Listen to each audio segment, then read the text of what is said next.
These people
appear in person. It's too bad. The whole purpose of Zoom was to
So give yourself a moment just to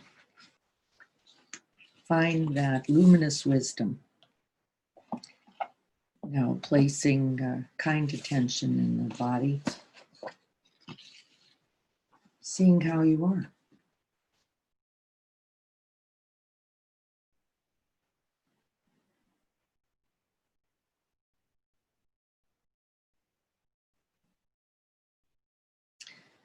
That translation, once again, was by Kazuaki Tanahashi from Upaya with our friend Roshi Joan in Santa Fe, New Mexico. It is the most recent translation. And once again, I think the key there is his use of the term boundlessness now, instead of the old language, which we recognize had some serious limits, which was emptiness. So now the word boundlessness is being incorporated, I think, in a most beautiful way.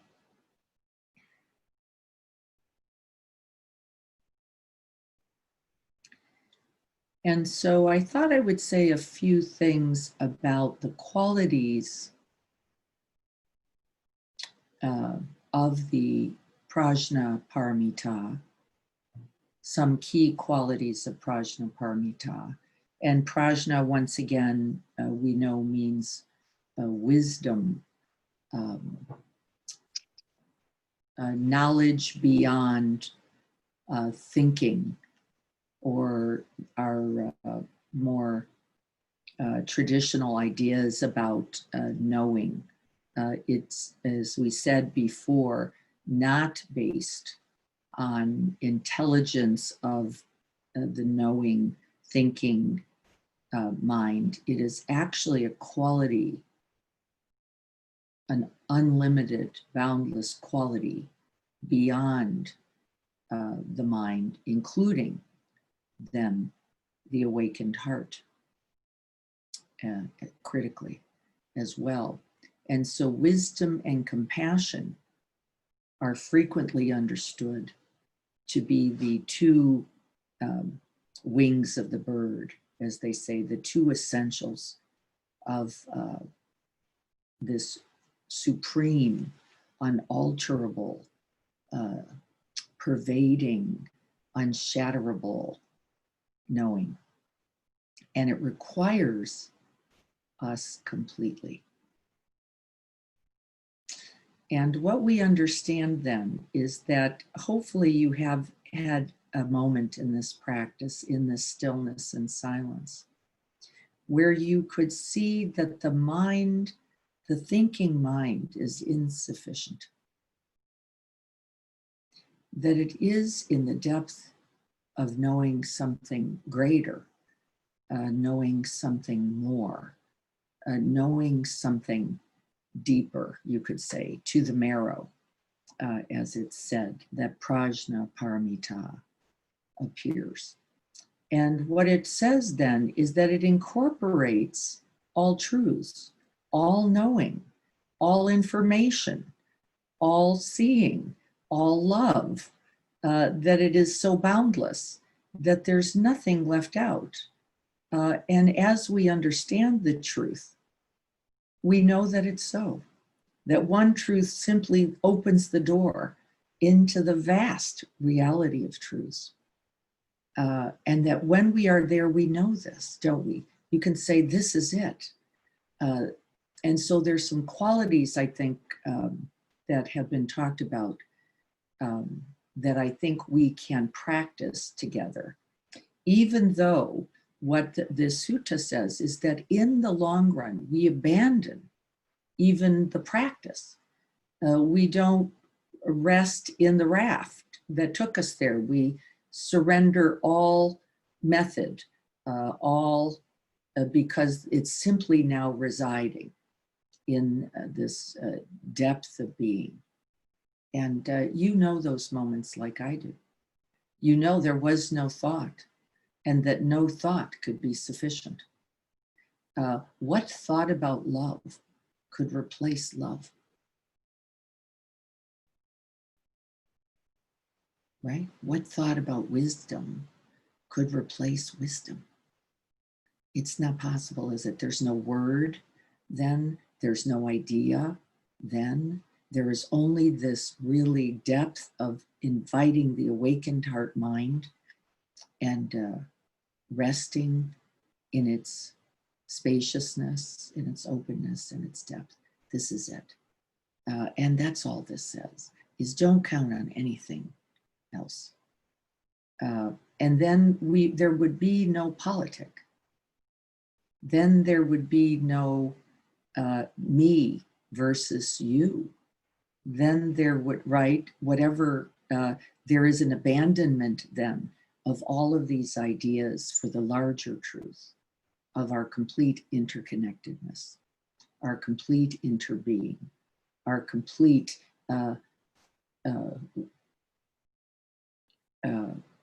reality, that together we will heal, grow, and live, or together we will die and perish. And we're trying to figure that out, aren't we? We're trying to figure that out now, like the me versus you, the me in the mask, the you not in the mask. If we understood that every action I take affects you, and every action you take impacts me because of its essential, unalterable truth. We could only act in behalf of each other. This is the path of the Bodhisattva. Then there would be nothing left but to act in behalf of the whole. And then you would do whatever was required, right? Whatever that was, without contention, without resentment, without confusion. We would hold each other. And our job, because we are committed to this, aren't we? That's why you're here. You're committed to this, is to act and operate in that way. And also then to see without obscuration, without judgment, without harshness, without criticism, when we can't, and understanding that even in that moment, even in the recognition that in this moment I'm caught, in this moment I am side-taking, in this moment I am clinging to the me, or in the rejecting of the you, that we once again awaken into Prajna Paramita. So let's see what some notes I have here. Even though space, emptiness, or boundlessness may seem to be quality-less, there are some characteristics that actually pervade the truth of Prajna Paramita, even though it appears to have no qualities. And in fact, it's written, no seeing, no but it does encourage us, this sutta and the Prajna Paramita practices, encourages us to let go of fixed ideas, right? All fixed ideas. It is like just this, because don't we know the limit of that? It's just like this, or it's gotta be just like this, then invites a limit. And so can you think of a quality or a characteristic for yourself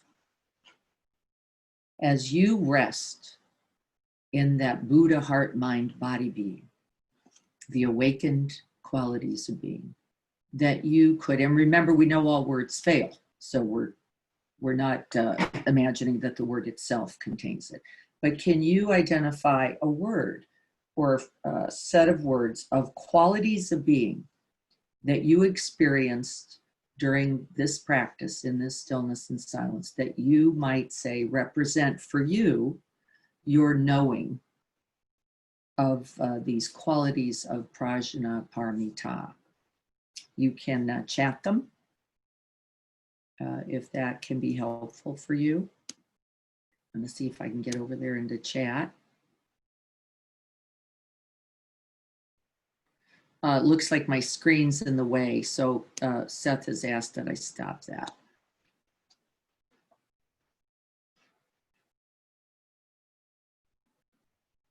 Boundless connection to everything, interconnectedness. What other words when you think of the experience? Remember, knowing it's inadequate, so openness.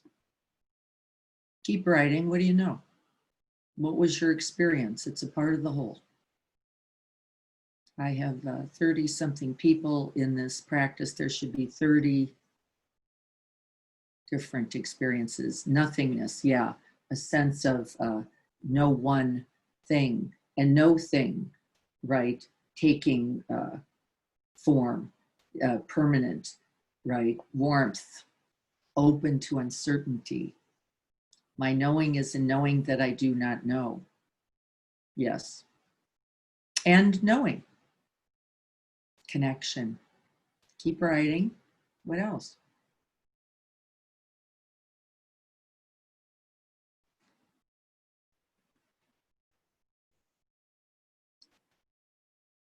Light. Actually, I have very often, Dennis, myself, have a sense of actually the brilliant light, a brilliant sense of light. And it is my way, one of my ways, actually, of knowing Prajna Paramita. By the way, it doesn't feel like mine at all. And I'm guessing the same for you. It just feels like existing and I'm a part of it, and in it as are all of you. But it doesn't feel separating, or I've got it, or somebody doesn't have it. It's not possible. Peace, yes. Wholeness, yes. What else? Warmth, I think we said. No struggle, yes. No seeking, nothing else, right? This is a part of the form. It's there and it's not there, and it doesn't even matter, right? Sounds appearing and not appearing. Really no preference, right? Anybody feel that? Doesn't matter. My gardener was right outside my window during this whole thing, cutting branches and plunking them into the garbage can. And I was smiling. If you looked at any point, you saw me smiling, like this too. Here it is, perfect. And even the sound is not permanent, is it? The sound is not constant. The silence is pervading, but not sound. Sound in its form is in appearing and disappearing. Uplifting and a cause of awe as the boundlessness is recognized, yes, expanded and settled into the way it is and always was and always will be. How do we remember then? How do we hold this then? Always is, always was, and always will be. With no demand, Caroline just says, no pressure. No, it isn't a seeking. We can't get to the other shore by striving. And in fact, what's the truth about the other shore? We realize it was never anywhere else. It was never somewhere else. That there was no attainment, it says, no accomplishment, no seeking.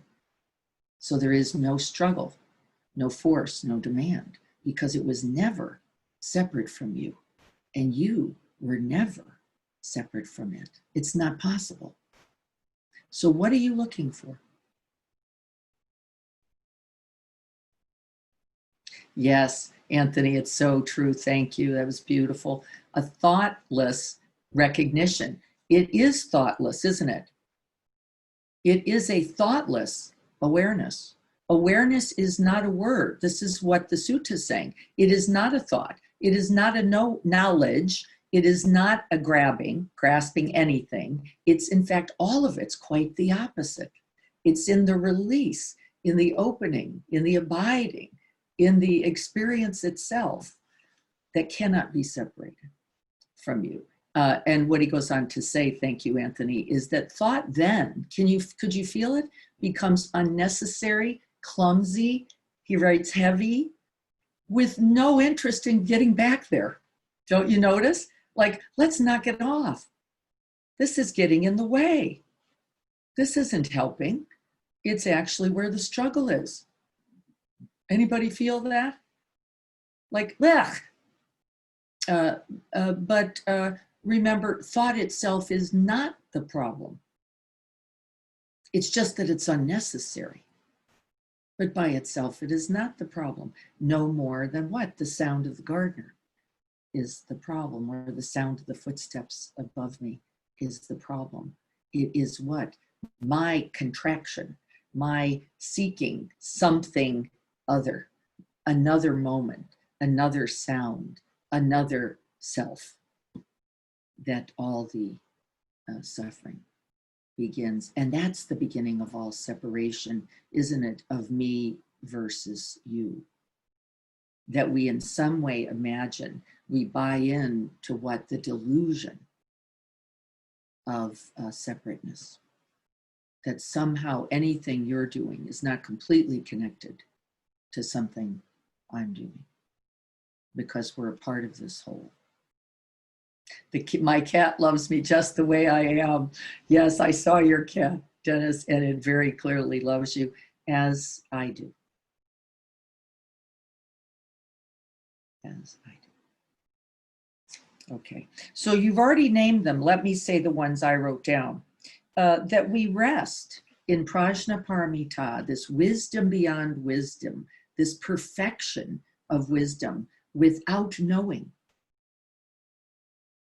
Let me start right there. Without knowing, without seeking, without thoughts, without the requirement for getting, being, having, holding, anything else, which is that beautiful Heart Sutra. It says, stop trying to figure it out.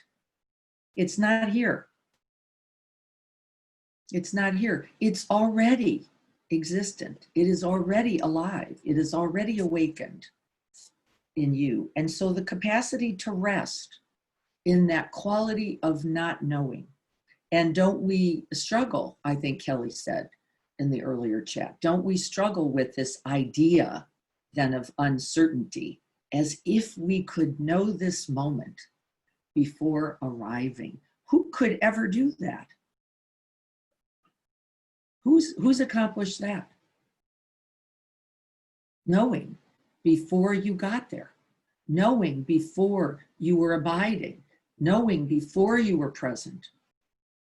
What possibility was there? It's false. It's simply ideas. And the sutta says, don't do it. It can't help you. What did Anthony say? Unnecessary, clumsy, and heavy. Like carrying the burden with you. So this willingness to rest free of ideas, free of preconceptions, free of prejudice, free of bias, free of concepts, or fresh, what's the other words? Fresh, open, unbiased, non-reactive, non-aggressive, right? That these would be the words. When the mind does not grasp, it does not solidify. And when it does not solidify, it is open. When it is not grasping for the knowing, for the certainty, what else could we say? Stability, ground, when it grabs for solid ground. But I've got to know. I want to know. Because then if I know, then I can be safe. Is it true? It isn't even kind of true. The Heart Sutra says, knock it off. Knock it off. Boundlessness is form. Form is boundlessness. There's no getting anything. There's only this. This arriving, this being, this presence. As Andy said, knowing things the way it is and always was and always will be. Can we remember that? Resting then into the way it is. So the willingness to not know, understanding that that is the only way to presence, the only way to being, the only way to arriving, the only way to that open, luminous, vast, boundless truth of PRAJNA, PARAMITA. You can't bring anything with you, it says. There is nothing to bring. In fact, the more you bring, the clumsier, the more weighted, the more burdened you will become. So we have to arrive how? Naked. I'm going to use that word, don't we? Just like this, bam, here I am. What do you know? Nothing. But I'm here to know this. I'm now fresh, open, awake to knowing this moment. Even though I just arrived, I can only know this, right? We call that unconditioned, unmediated, without hindrance, without the obstructions, without the limited belief thoughts of, yeah, but just a minute ago, right? I had that, so now I should have that here. I had quiet just a minute ago. I should have the quiet here too, right? No, the quiet is actually always available and it is always within. No form can perturb it, disturb it, or take it. So the willingness to not know, staying fresh, open, unconditioned. I'd like us to practice this week. Can you arrive to wherever, particularly in transitions is one of the places I notice we can really do this. Can you arrive into the next moment saying open, fresh, unconditioned, not known, not known. And the only way it can then be known is how? being, opening, and presence. The other one I heard someone say that I thought was critically important is the, and I wanted to share this quote with you because I thought it was a beautiful way to hold this don't know quality of mind, this arriving, open, fresh, unconditioned. The boundless sky does not hinder the white clouds from flying.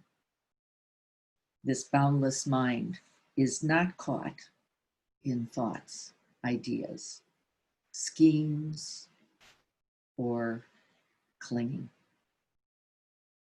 The boundless sky does not hinder the white clouds from flying. I love that. So if we're willing to rest in the not knowing, don't know quality of mind, then the truth is we have to be able to tolerate something else.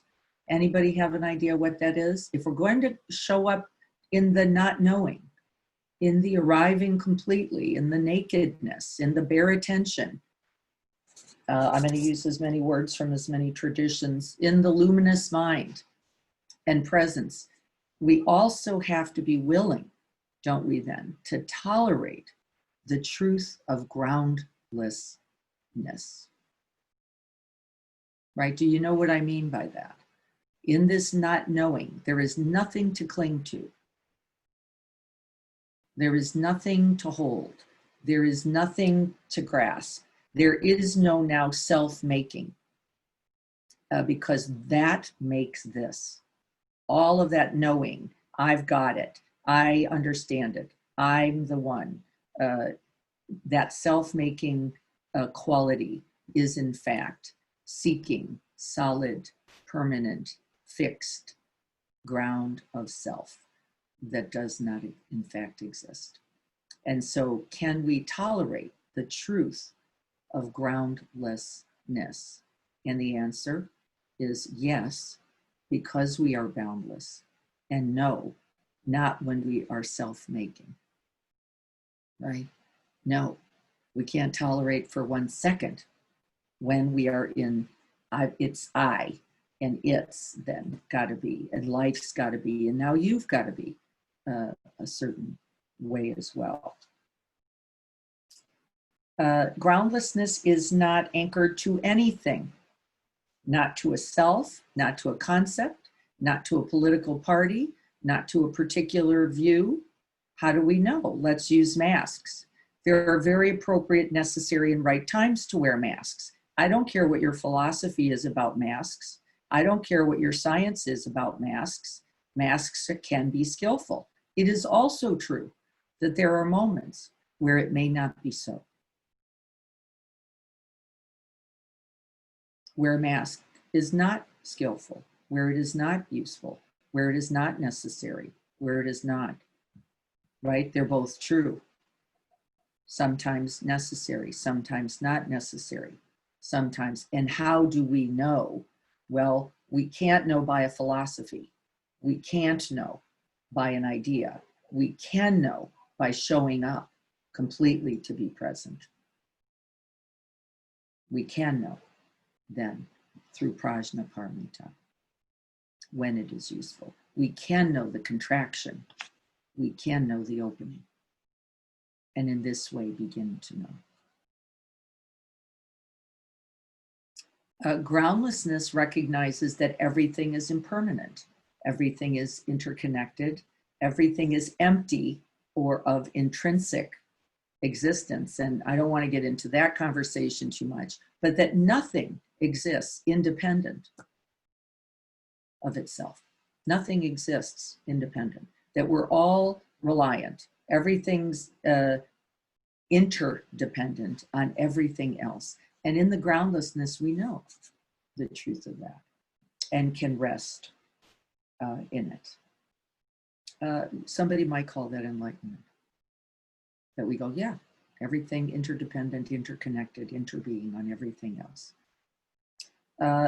That would invite qualities of spontaneity, uncontrivedness, unself-consciousness, non-aggression, non-reactivity, wouldn't it? if we truly arrived into the groundless present, open, fresh, there would be no contraction. The contraction is no, I wanted it to be a certain way. I had an idea and I want it to be realized, right? That's got to happen for that to occur. It would mean resting in the absence of security and the order in which we constructed our day, wouldn't it? The order doesn't mean we don't get up, use the restroom, brush our teeth, get our coffee. It means there can be no expectation, could there then, that that is the way life should unfold. It's a lovely process as a way of getting things done. And it can also not be something that we demand of this life or this world. And here we are sitting in it, right? Everybody going, wait a minute, I didn't see this. I didn't want this. I wasn't looking for this. I was liking my other way. I liked it when I got to see my friends. I liked it when I got to hug my family. I was really thinking that's the way it should be. And we're all holding some of that. It by itself, not the problem, but to recognize where is that? Where is the holding happening? Is love limited by this? Not a little. Not a little. Is it limited by anything? Not a little. No, it is only the mind. That seeking, securing, striving quality. I want it like that. Me too. Me too. I want it like that. But can I see that and recognize? And then consequently open back. Yes, PRAJNA, PARAMITA. Once again, realizing my own wish for it to be a certain way. And this is the trick of awakening. We cannot arrive to awakening through reasoning. Just doesn't come. The discursive mind has no qualities or capacities for awakening. And so we need to make the distinction. We read a lot, which is beautiful. We sit together, we practice. This is all beautiful. But the practice itself is for the dropping beneath the thoughts, not bringing them with, but experiencing directly, most immediately and with immediacy. For me, also urgency, with urgency, the truth. So, and it's why I practice. It is why I practice and why I want to encourage you practice as well. This wisdom is without reference point. It does not come with, well, because it was like that before, it is beyond, it's boundless and beyond those reference points, as well as preferences, which are often, by the way, I know for myself, rooted in some kind of fear. There is no small mind in that kind of knowing. No discursive mind, and no boundaries, I don't want to say it that way. The quality of me that does not require protection, I think is the way I want to say it. It's often defined as no fear, but I'm going to change that. There is a quality of no self needing protection. Can you get a felt sense of that? It's called no fear, fearlessness, as one of the qualities, but maybe more helpful. No self requiring protection might be another way to feel that. So we've named not knowing, we've named groundlessness, we've now named immediacy. This present moment is the only moment then in which PRAJNA PARAMITA can be realized. Isn't that thrilling? You don't have to try to be anywhere else. There would be no benefit. There is no going back. There is no going forward. PRAJNA PARAMITA by its nature is immediate. It is urgent. It is right now. It is only in the nowness. There is no that, this, later, maybe tomorrow. It's only this. moment. And I know in the practice today, there were at least hopefully one or two where you could say just this is how it's often defined in the Zen tradition. Just this. And then the practice, of course, invites us to awaken again this next moment. That not to go, well, I got that, which is why the concept of being enlightened is impossible, isn't it? It's impossible. There is no enlightened, which implies, right, an accomplishment that is secure, is from a previous moment, and that magically arises here. Doesn't even make sense if we're going to open to the truth of PRAJNA PARAMITA. There would only be awakening and awakening and awakening. Yeah. And I know that deeply when we really feel into it, we know the truth of this. So the immediacy invites us to the present moment. There is no other moment. We simply rest in ease and openness. It becomes then effortless and also selfless. These are two other qualities. Effortless in that I am just opening, abiding, present, and there is no self-making. I've got it, I don't got it, I'm enlightened, I'm not enlightened, you're this, I'm that. It's free of all concepts and attachments in that way. It says in the sutta, there is no attainment, there is nothing to attain, there is no one to attain it. And this is what that means. Did you notice for yourself that while you were in any moment of striving, called oops, I'm not something, what happened? The truth is you went back into self-making, back into contraction, back into thinking about it. And in fact, the moment you went, oops, you were already here. You saw the nature of mind. And that's PRAJNA PARAMITA. It is not a certain quality, it is the knowing. Oh, knowing I'm off is knowing. Knowing I'm here is knowing. Knowing the quality of mind is knowing. And so there is no object. No, when we're wandering off into sounds, when we're wandering off into thoughts, when we're wandering into body sensations, these are not understood to be obstructions at all. Because no eyes, no ears, no nose, no mouth. There's no problem in any of this. It is simply in the self-making. Oh, I was there, but I need to be here. Well, no, actually the knowing itself is sufficient. Knowing I was wandering this moment and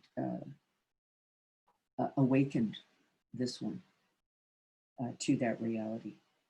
Another characteristic of boundlessness is its expression in the endless connections or interconnectedness. And I saw several people say that. How can I say this? We cut ourselves off, don't we, in thinking? Do you notice that in any moment of thinking, you're actually not here?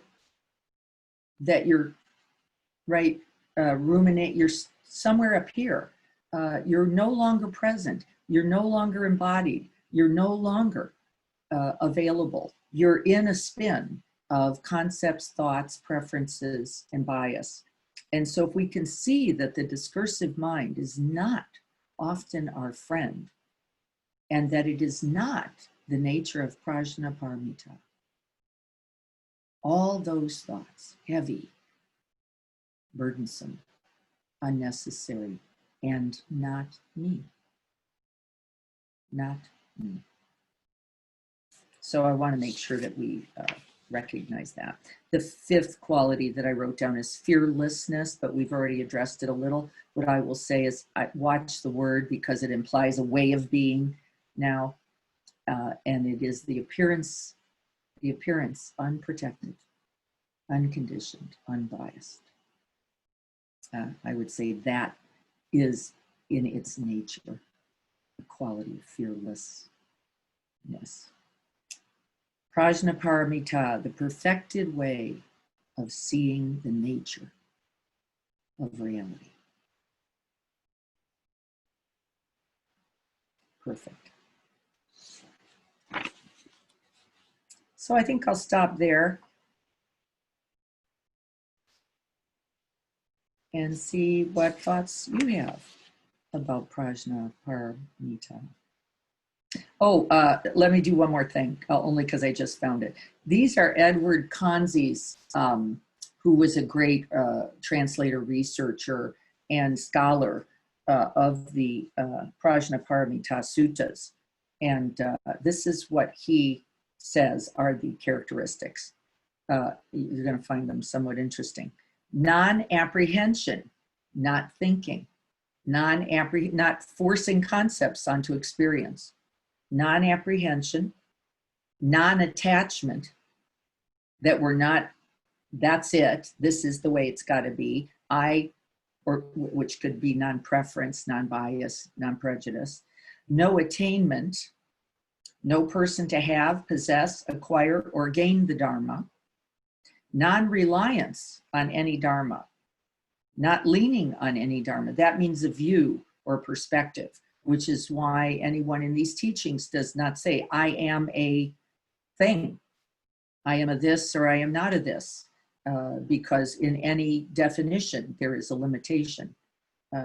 Dharma students rarely claim that, which is why in the Bodhisattva training, which is the Prajna Paramita, it says we do not name that as I, but as an ongoing aspiration and process, but do not claim it as I am a bodhisattva, because we're always like I am enlightened, always in the arriving, always in the appearance. No rely, oh, I already said that. An attitude of a perfected sage, non-assertive, non-reactive, non-aggressive. Again, always talking frequently about what is not there. And to remember that all the paramitas, all the perfections are all necessary. That we don't forget that patience, discipline, generosity, joyful endeavor, and meditation itself are valuable and a part of the practices on the path. And that in the end, it is immutable, imperturbable, because it is not a concept. And so I'll read this to end and then we'll talk.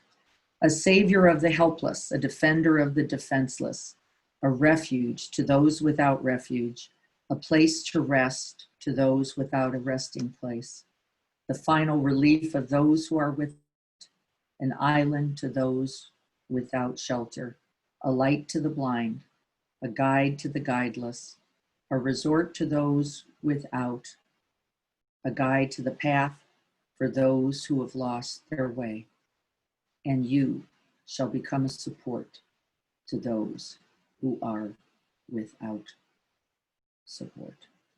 And you will become a support to those who are without support. Gate, gate, para gate, parasam gate, beyond, beyond, beyond all concept, beyond all ideas, beyond all possibilities that you could even imagine. The boundless, open, ever expanding, luminous truth. Rejoice. Hallelujah. So what do you have to say about it? Come online, say hello. We have, we're already off. We're already past time. The Prajna Paramita teachings are so huge. So I guess we don't really have time for that, which I'm very sad about. We're going to stay on this another week, at least, because this week, what I'd really like you to practice then is really resting in the not knowing, resting in the openness, resting in the non-conceptual, don't know mind, open up, just experiencing to know this present moment and see what happens. Let's see what happens and take a few breaths in it. Gather heart, mind, and body together. Just breathe a couple breaths Opening, opening, opening, seeing what's here, and know that you are an essential part of it.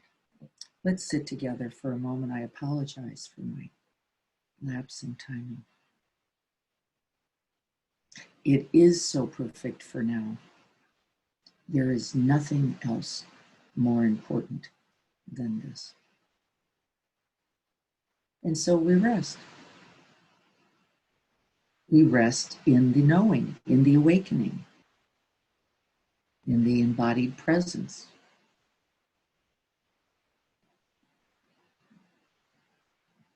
We gather ourselves to ourselves so that we can be most present, most here. Nothing else to do. May we dedicate the merits, the blessings, the benefits, and the truth of this awakening. May we gather this to the end of suffering and the realization of true happiness and freedom. The groundless ground of being. May we all have happiness. May we all have freedom from affliction. May we all have great joy at our good fortunes and offer these as best we can to the benefit and good fortune of others.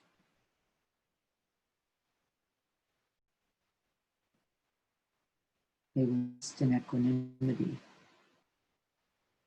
no side taking, no view, no attainment, nothing to attain, and no one to attain it. What always is and always was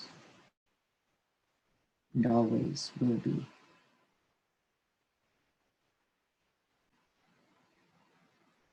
Gate, gate, para gate, para samgate, bodhi, swaha.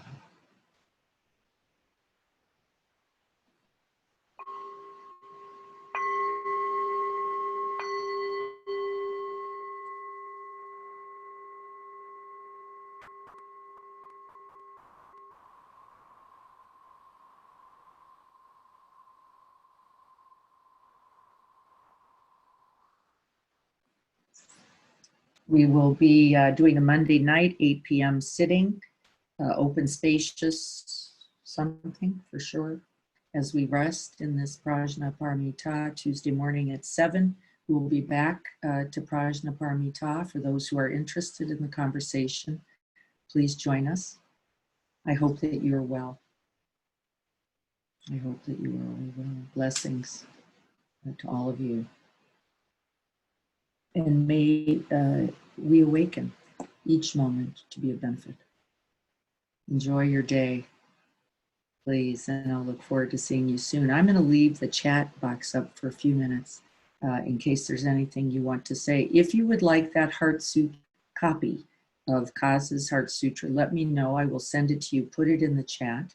If you would like the chapter to Chogyam's Chapter 32 on PRAJNA PARAMITA. We'll be going over that again a little bit more on Tuesday. Let me know. And otherwise, have an absolutely beautiful weekend. I'll look forward to seeing you and being with you to practice soon.